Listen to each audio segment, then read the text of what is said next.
Hey there, this is Dan, you're watching the Salty Sea, and there's only two sure things in the mortal realms, taxes and Nagash losing to Skaven. Luckily this is Warcry, so most factions lose to Skaven, so you really don't have to feel bad, Death players. I've got some lists to share, as you can tell by the name of the video. So before I do that, I'm just going to talk about the structure, as always in these starter list videos. I'm going to throw up 3 lists for every faction in Death today. I'm going to start with a budget list. I'm always going to choose a solid list over a dysfunctional list. Making these budget lists has gotten harder as GW's price increases have gone up, but there's a few factions in the game that are really doable on a really tight budget, and you'll see that here. And for others, it's a little tougher, and that's okay. The other thing, sometimes I'll quote eBay for things, but only if they're like everywhere on the platform. After a budget list, I'm going to go with trying to find a sort of balanced competitive list based on the template that I created in the Lessons from Adepticon. That was sort of, 2 tournaments happening, over the same weekend that taught us a lot about the game under the current Tome of Champions, and how beneficial it is to look for 3 elites, 1 for each deployment zone, and then as much cheap chaff as you can surround them with. If a faction can't build a list with this template, which is true for a lot of factions, but even more true in the Death Grand Alliance, I'll skip this and do 2 sort of other lists. For others, it'll either be other competitive lists, or it'll be sort of something creative, something silly out of a cool ability we might see.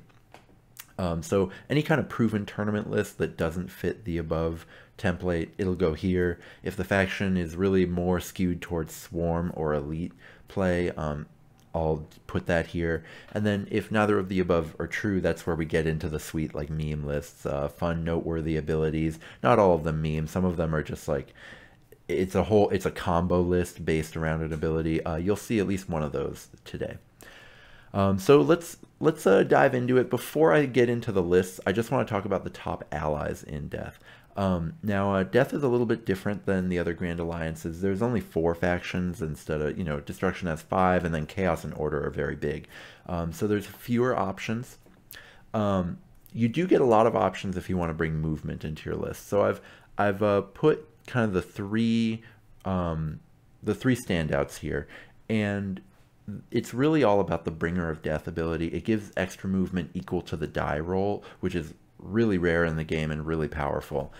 So there's 3 really nice options that have it. One is the Abhorrent Archregent. Pretty solid piece that also brings Stir of the Black Hunger, which is an AoE damage buff. So that kind of takes care of your force multiplication too. The other is a Vargulf Courtier. Now it has an ability called Terrifying Frenzy that just sort of blows its own damage like into the stratosphere. So just as a self-contained little just like missile piece, the Vargulf Courtier is pretty amazing. And then you also have the Crypt Infernal Courtier. This one is got it's the most expensive, but it's got Skewering Strike, which can pass for a disruption ability. There's really not a lot of good disruption abilities in Death, which is sort of not something you'd think about with that GA, but it is true. Skewering Strike though adds 1 to strength, and then if you get a crit, which the Crypt Infernal has a decent number of attacks, so you have a decent chance of critting. If you get a crit, they can't move or disengage, so that can kind of lock something in place. Unstoppable Advance is an Ossiarch Bone Reaper's ability that I feel like I need to talk about, just because it gives half the dice roll to the whole deployment group, so you can be kind of cheeky with how you use any kind of Ossiarch Bone Reaper's sort of ally, where you can be in a completely different part of the battle than your original deployment group was, and you can use it, and then they'll get to move really fast. And I should check to make sure we can actually do that in round 1. But the funny thing about Unstoppable Advance, and the real reason I wanted to mention it, was that Chaos would absolutely murder for this, right? This ability is so much better than the best movement ability in Chaos, just because, you know, Sloppity Bile Piper only adds 1, and this can add 2 or 3 to everybody, which is really amazing. Yes, you can use it in any battle round, so you can do those tricks, and that's really nice. Now for dragons, Crypt Infernal Courtier and Vargulf Courtier. I kind of talked about this in the movement section. The fact that your dragons also have this movement ability. I've played FEC a decent amount, and so it's really powerful when you pop this, give, say, +4 movement to everyone. All of a sudden your ghouls move 9, and then your dragon moves 14, which in a lot of scenarios is the difference from being able to drop onto your opponent's objective or not and still be attacking. Normally you'd have to choose. You either drop onto their objective or you kind of wait a little while and then attack something that's moved forward, something like that. So this ability can be really broken, and so both of these options are just really, really solid for if that's what you're looking for. As far as everything else, man, it's tough. If you're in the Death Grand Alliance and you're looking to build in an ally, it's really tough to go with anything other than the 2 Flesh Eater Courts flyers. The one thing that I think is worth talking about is Spectral Summon. This is an ability that you can put on the Knight of Shrouds on Steed. That's a pretty good dragon coming out of Nighthaunt. I don't think it's sort of point for point necessarily on its own as a fighter quite as good as the Crypt Infernal Courtier is. However, what's amazing about it is that it can resurrect any friendly unit. So it's not limited to Nighthaunt. You can bring it into another faction and resurrect things in that faction, and that is really strong. So the Knight of Shrouds on Steed is probably the last ally in death that I would really think hard about. Again, a lot of these, if you're going to an event or if you're playing with your friends and allowing allies, a lot of the lists I'm going to talk about here, well, a lot of them are already featuring one of the fighters in this list, but if they're not, a lot of the time you could improve them by adding one of these. So let's get into Flesh Eater Courts. This is certainly the one I know the best.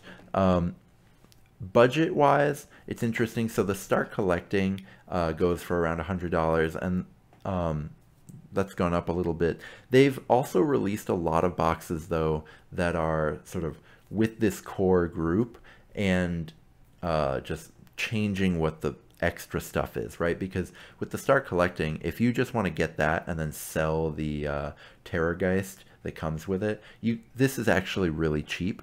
But if you keep the Terrorgeist, it's a little more expensive than a lot of budget lists.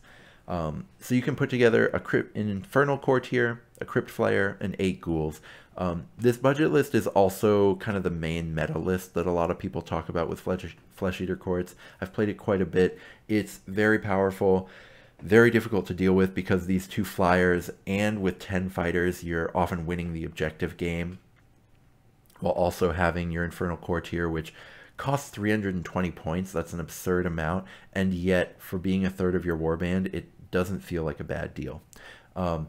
It's really funny, this list took some nerfs. The 2 flyers in it went up in points, but the nerfs just brought it from 985 points to 1,000, so the list is the same. There's some ways that you can change that, though. It's funny, even though I think a lot of folks have settled on this kind of meta list, Flesh Eater Courts has so many tools available to them that you can go in a lot of different ways if you're brewing, which I really love. So I wanted to talk one about maximizing the damage output that's potential to you, right? So if you have an Abhorrent Archregent and a Vargulf Courtier, and then 1 Crypt Horror and 6 ghouls, you have access to 3 really insane damage buffs that you can be threatening in any part of the board and just do a ton of damage. So the first being Chosen of the King. That Crypt Horror has the same attack profile as a Crypt Flyer does, but it's 50 points cheaper because it doesn't fly. Now, it still moves 6, so it's still pretty fast. But then Chosen of the King, if it's within range of one of the two leaders, which they fly, so it's pretty easy to kind of put them in position. The Abhorrent Archregent, yes, it flies. It doesn't go that fast as a flyer, but just it's still the flight keyword on its own really helps. And then the Horror moving 6, you can often get them together. Chosen of the King puts out a ton of damage if you're near one of the leaders. Stir of the Black Hunger turns your ghouls into real threats if your Abhorrent Archregent is using it, and it also affects itself. And then Terrifying Frenzy turns the Vargulf Courtier into a massive damage stick. So this list, a little bit less, well, one less fighter than the meta list. Also doesn't have the Infernal Courtier, which is a really insane piece. However, I think the overall damage output is a little bit higher with this list. Even though you have to use all your wild dice really effectively to do it, I think the way that you can threaten just putting a ton of damage in one part of the board any given round is really powerful. Whether it's better or not, I don't know, but this is also sort of closer to the sort of Tome of Champions template that's kind of going around right now of you have 3 really sticky, really scary threats as opposed to only having 2, which can be kind of nice.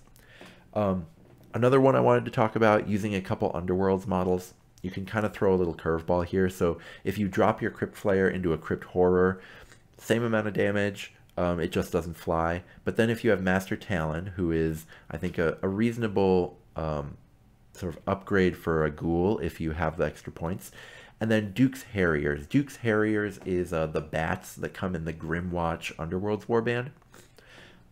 They are very fast. They deal respectable damage, and so you still have 2 flyers here, but you've kind of upgraded the amount of damage you can do, right? Because Duke's Harriers and Master Talon each do more than a ghoul, and then the Crypt Horror does the same as a Crypt Flayer. So you still have 10 fighters, but you're just doing a little bit more damage in a couple other places, which can be really valuable, and it's such a small change that, you know, why not try it out?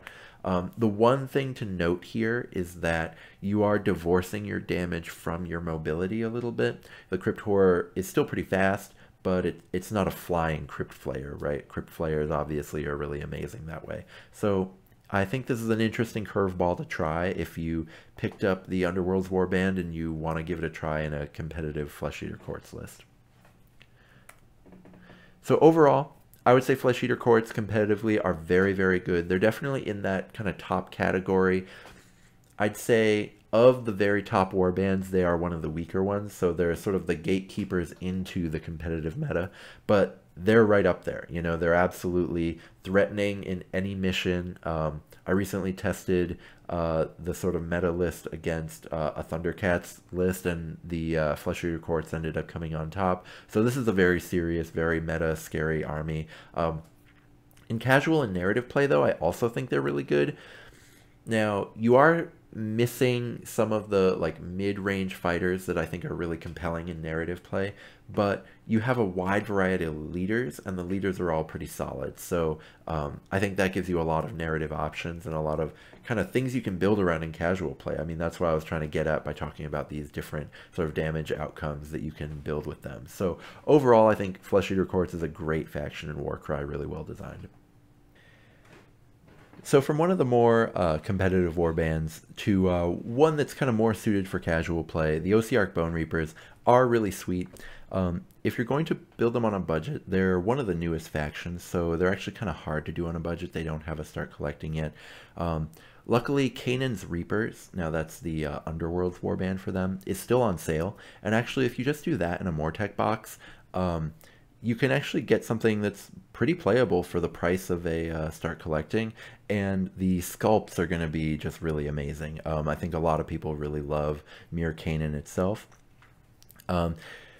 Canaan is kind of suffers from having 2 decent attack profiles, one range, one melee, and so not having one good one.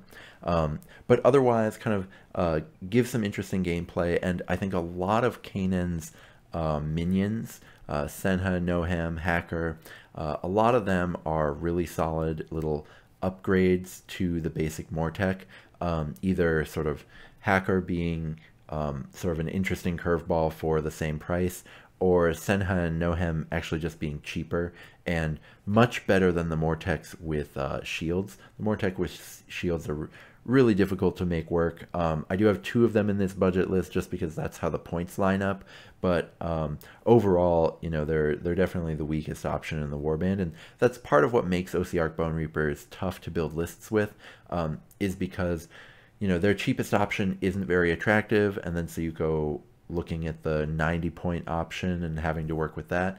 But luckily, Canaan's Reapers have made it a lot easier. Also, you get an archer that way. I've talked about this in other videos, but there's a ton of value to having 1 or 2 archers. If you have a bunch of archers, cheap archers can be a little bit weak in terms of their damage dealing. It's really the big artillery pieces that deal a ton of damage from range. But the benefit to having just 1 or 2 archers in your list is that if your big fighters leave something on 1 or 2 wounds, you can just use your archers to pick them off so that you can free up your most important models to do the most important things on the board. And so that can be really nice, and it's great that the Underworld's Warband has sort of supplied an archer to Ossiarch. They're certainly a lot better now than they were before. Now, going into kind of slightly more competitive builds than the budget one, the first one is kind of going with the basic kind of 3 elites and then some cheap folks. You can go with a Cavalos Death Rider Hecatos. That's the leader of the skeleton ponies.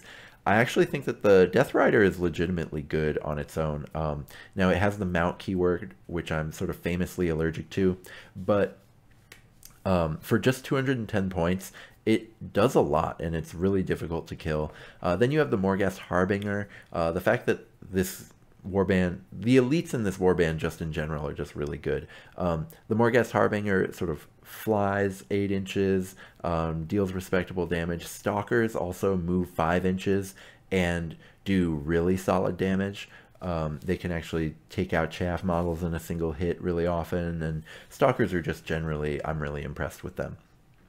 So I would have just these 3 elites, and then Nohem, Hacker, and then 2 Mortec with the 2-handed sword. They only move 3 inches, but they do a ton of damage. So if you can get them into play, or if you're boosting them with the Ossiarch Bone Reaper movement ability, which is pretty solid, then you can get a lot of mileage out of them.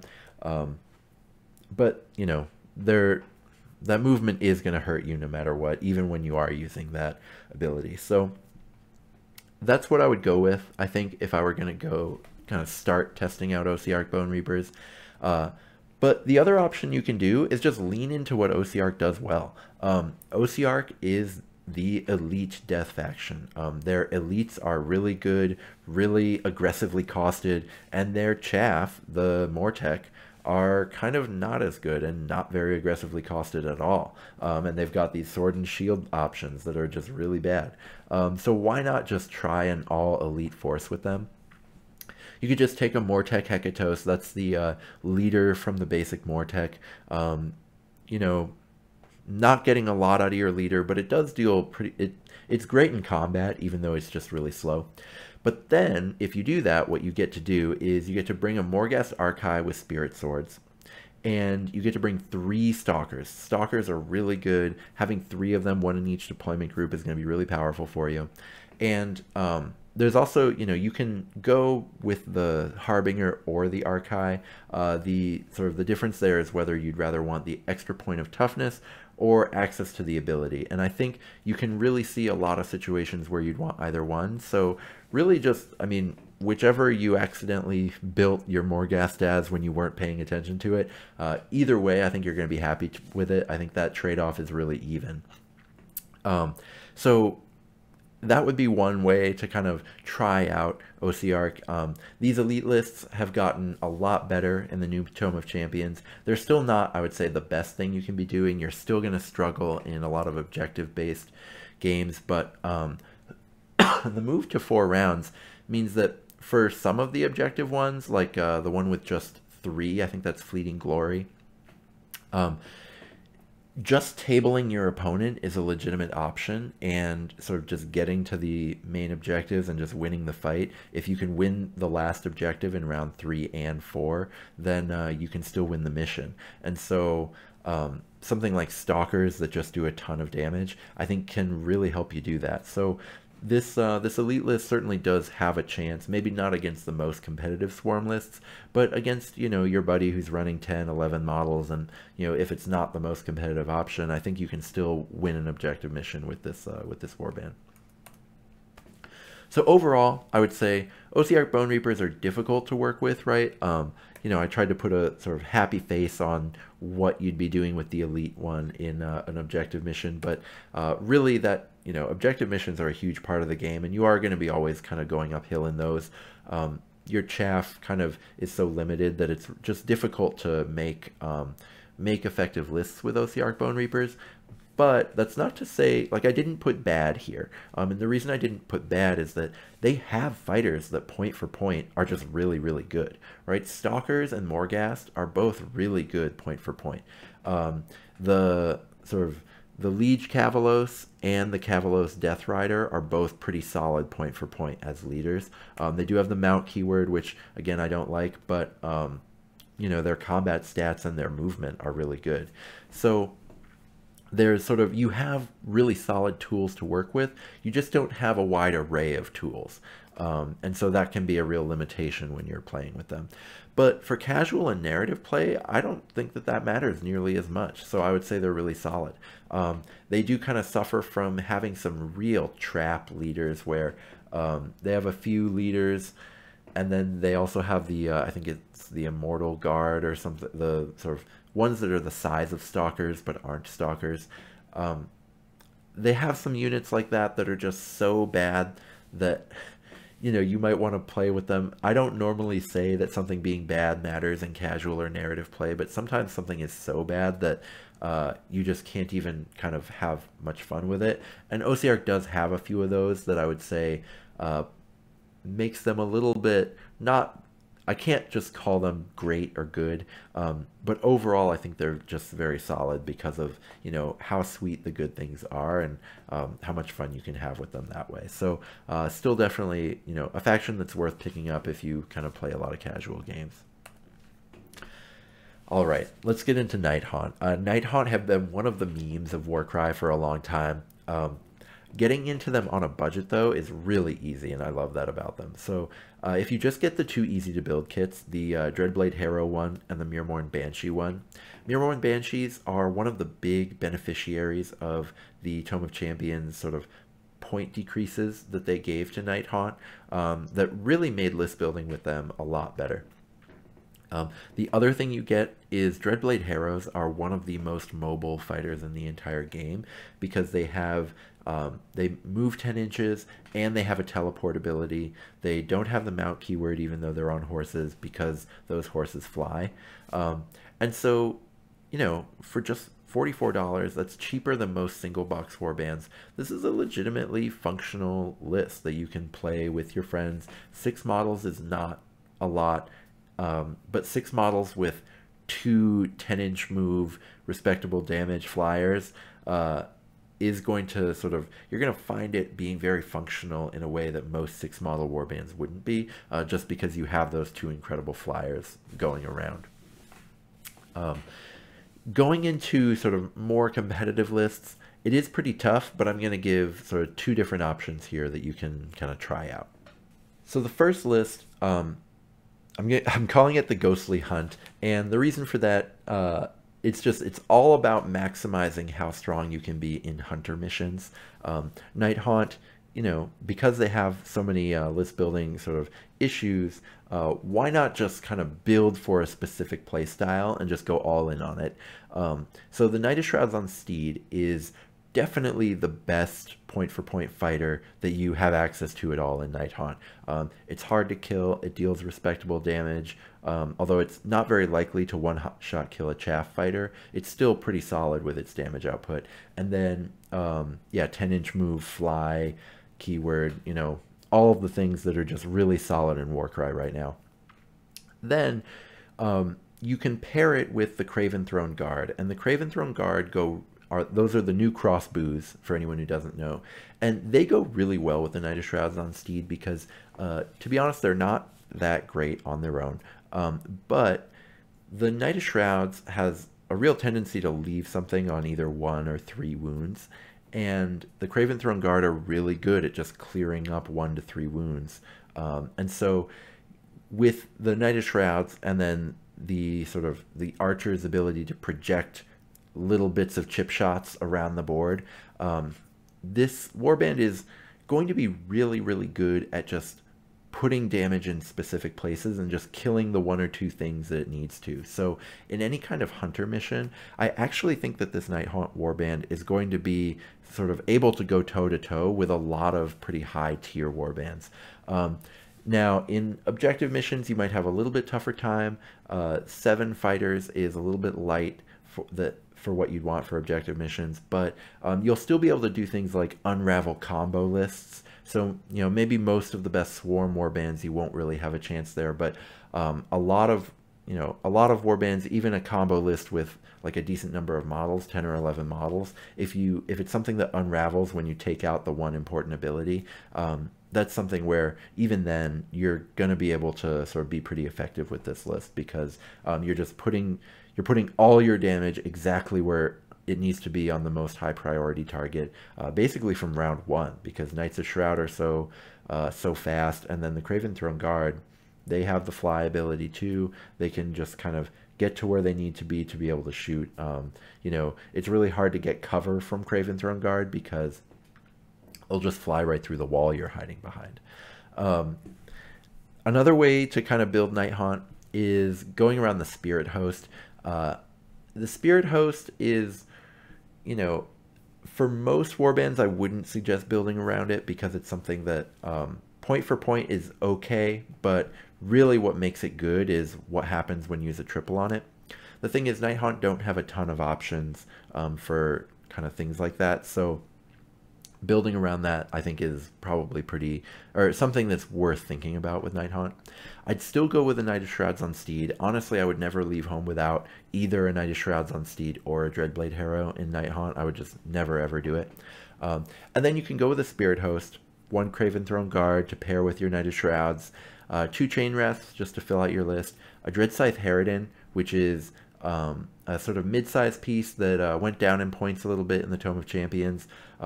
Still not the most competitive piece, but in Nighthaunt it's hard to beggars can't be choosers, basically, and it's not a terrible fighter. It can do damage. And then you've got a Grimghast Reaper, and what's cool about Grimghast Reaper is it has the ability Soul Marked Prey, which makes you a lot more likely to get hits with your Spirit Host because you can just manipulate the strength toughness die, and then Frightful Touch makes all regular hits into crits, right? So that Spirit Host throwing around a bajillion attacks, all of a sudden it's hitting on more dice than it was before. That just puts out a ridiculous amount of damage. If they somehow do kill one of the 2 combo pieces, you can resurrect it with your Knight of Shrouds on Steed. So this is a list that has a lot of moving pieces, a lot of synergy that has to go together. I would put your Knight of Shrouds and your Craven Throne Guard in 1 deployment group. I would put your Spirit Host and your Grimghast Reaper in 1, and then your 2 Chain Wraths and your Harridan in the 3rd. And then really try to use those pieces together, and then use your Knight of Shrouds for if things start to go poorly. So overall, I would say Nighthaunt competitively are kind of in a rough place.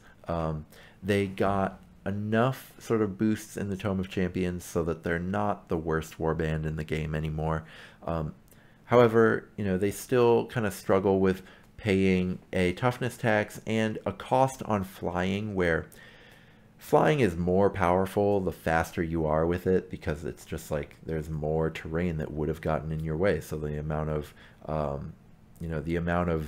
sort of extra movement it's giving you just increases with your movement. But they pay the same cost to fly. Each of their 5-inch move fighters pays the same cost to fly as a 10-inch move dragon pays to get that flying in the pointing algorithm. Nighthaunt in general are just a real big loser from the linear pointing algorithm that GW puts on every fighter in Warcry. They don't do what they do in like AOS or 40k, where each faction has a slightly different way that the points are created based on like what the strengths of that faction are supposed to be.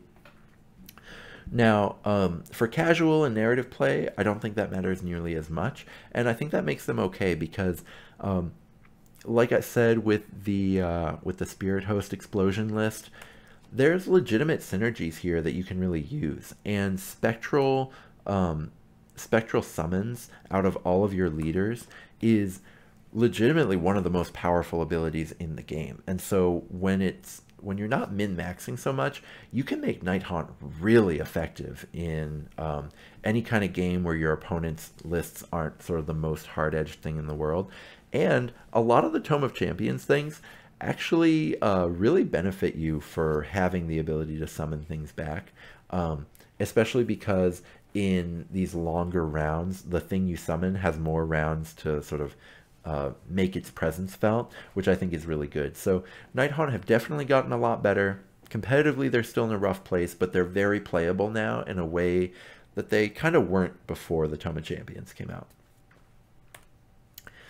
Finally is Soulblight Gravelords, and this faction is incredible. Getting into it on a budget is weirdly hard. A lot of new sculpts that cost quite a bit. You can kind of do it two different ways. So I've listed here, if you get the box of Vargheists and a Graveguard box, you can make a list. It's a Vargoyle, a Vargheist, a Seneschal, and 6 Graveguard. This is actually a really solid list. You've got 2 flyers flying around. Now the Vargoyle and the Vargheist aren't quite as good as some of the flyers that other factions in Death get. I'd say the Nighthaunt, actually all 3 I'd say probably have slightly better flyers, but what it does do here is these flyers are very defensive, they're very hard to kill, and then they only go 8 inches, but that's okay, because you need that little bit of movement for Soulblight. What you're really getting with this faction is the most terrifying, other than spiders, which just, I don't count spiders, they're playing a different game that isn't Warcry, and I just ignore them for everything. Other than spiders, this is the toughest point-for-point fighter in the game, is the Graveguard. One of its closest rivals is the Zombie, which is also in Soulblight Gravelords. And then Seneschals are really good as like a slightly more elite Graveguard. So just playing with them in any kind of budget situation is going to be really good if you can position them right away and then use your use your flyers to go, you know, get the gold, and then fight with your Graveguard. You're going to be really difficult to beat. Another way to do it, you can use the Start Collecting box. It's a slightly worse list, but you do get the White King on Skeletal Steed, which has the mount keyword, but is otherwise pretty solid. And you just get way more plastic for $110 instead of $105. So it's really up to you whether, if you're wanting to sort of collect Soulblight Gravelords more seriously, you might want to start with the Start Collecting. But if you just want to kind of dabble with them for Warcry, I would really suggest this Vargheist plus Graveguard box, because this list is, I think, really, really solid. You can also, if you want to, you can have 3 flyers if you just drop 1 Graveguard and a Seneschal, and that's kind of a worthwhile thing to try out. Competitively, I've seen a lot of Soulblight Gravelords do well in competitive tournaments, kind of all over the world. I've seen it in the US, I've seen it in Poland, I've seen it in Malaysia. Lots of people love their Soulblight Gravelords. The list that I've seen that I like the most is Sean's 3-in-1 Adepticon list. He played a Vargoyle, a Virkos Bloodborne, the Champion, the Harvester, and the Petitioner with Sword. Those are out of the original Underworlds warband for SBG. It was LON at the time, but is now into SBG. And then 6 Graveguard with the big blade, and then just 1 50-point zombie. This list, what makes it so incredible is the Underworld's fighters. You can't bring them back. You can't resurrect them with the Vargoyle, but that's okay because you have other things that are going to die that you can resurrect, right? Those 6 Graveguard and the zombie, those will die, so you can resurrect them. And so the Harvester, the Petitioner with Sword, and the Champion are even more insane point-for-point efficiency-wise than the regular Soulblight Gravelords chaff. So basically, if you're playing any mission where you're able to get into position, you're just going to win the fight. That's all there is to it. This is the list I lost to. My Plague Monks dominated everything they fought except for these Graveguard, because Graveguard are just so dominant in a fight. They're hard to kill for their points, and they do an absurd amount of damage. So this list, it only has 1 elite, which is kind of against the template, but every deployment zone has a reasonable, what I call the drag and drop plan. I talked about it in my lessons from Adepticon, but if you're going to play a swarm list, each of your 3 deployment zones needs to have a plan for if a dragon drops out of the sky and deals 8 damage to you. If you drop out of the sky into a cloud of Graveguard and deal 8 damage, you haven't even killed a single Graveguard, and then they just collapse on you and your dragon is dead, right? So the only real fighter that has any fear of that happening, right? Because some of them, you know, the Petitioner with Sword, a dragon can one-shot kill, but that's only 40 points. You don't care about that. So the Virkos Bloodborne is really the only fighter that's sort of fragile enough that you would be scared. But you have so many bodies with this list that you can really afford to bubble wrap your Bloodborne at the start of the game. The Bloodborne, I think, is really good there. I'm a really big fan of SBG lists that play a single Bloodborne. I don't usually like these mid-range points cost units, but the Bloodborne is great because it's just so fast. And those 5 damage crits are also very silly. So this is what I would go with if I was wanting to be competitive with Soulblight Gravelords. Sean's only loss was going second on Hidden Treasures to Thundercats. Thundercats being an extremely competitive list that I'll get to, that I'll talk more about in the order video. Very, very powerful list, really good at stomping all over unprepared warbands. However, Hidden Treasures, kind of famous for being very, very difficult to win if you go second. So I even wonder, right, it's like it's a mission that's probably favoring the other warband anyway, and then you go second on it. I don't think it's a great test of this list. I think if they had met on a different what would you call a different mission, like an objective mission, I think the scales would have been tipped in the other direction. So I think if you played that tournament 10 times, I think Sean probably wins 4 or 5 of them. I also want to talk about a Necromancer list, and I don't think the Necromancer is very good, I'll be honest. I am completely allergic to building around quads. They only appear in 37% of lists. However, people love Necromancer lists. People talk about the Necromancer all the time. When the Necromancer ability goes off, it is really, really impressive. So the Necromancer, what it does, it has Van Hel's Dance Macabre. That is an ability that gives everything with the minion rune mark equal to the value of the ability. So like 3 or 4 or 5 minions within range of the Necromancer can either make a bonus move or a bonus attack. So in the later rounds, round 2, 3, 4, where you're already joined into the fight, being able to kind of supercharge everything with Dance Macabre is really, really powerful. And so when you get it off, you can just make an absolute explosion of sort of damage and utility to happen all around the Necromancer. Now, the reason I don't like it is because the Necromancer is fairly killable. You really need the value of it to be more than 2 to be better than just rampaging with a Vargoyle, because Rampage gives 2 free activations. A Necromancer, if the value is only 2 and you can't choose the value on quads because it's just very difficult to with wild dice, you kind of have to roll quads. The only way to get a quad really is to roll a natural triple and then improve it with wild dice. Natural quads happen so rarely. And so even at 2, you'd still rather have the activations of a Vargoyle, so you really need it to be 3 or better. So if I'm going to build around it, I'm going to have a metric ton of fighters, and I would have a Seneschal because Seneschals do that extra bit of damage. They're a little more elite than Graveguard. I would have a Bloodborne because you need at least 1 bit of real movement in your list. But then I would have 5 Graveguard and 5 zombies to just have complete board flood. You have 13 fighters. That's only 2 off the maximum.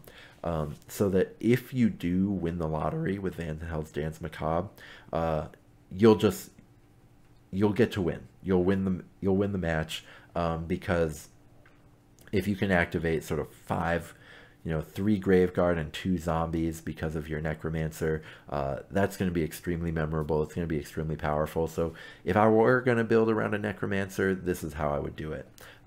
You'll see a lot of other people post Necromancy lists for Warcry in like the Discord, places like that.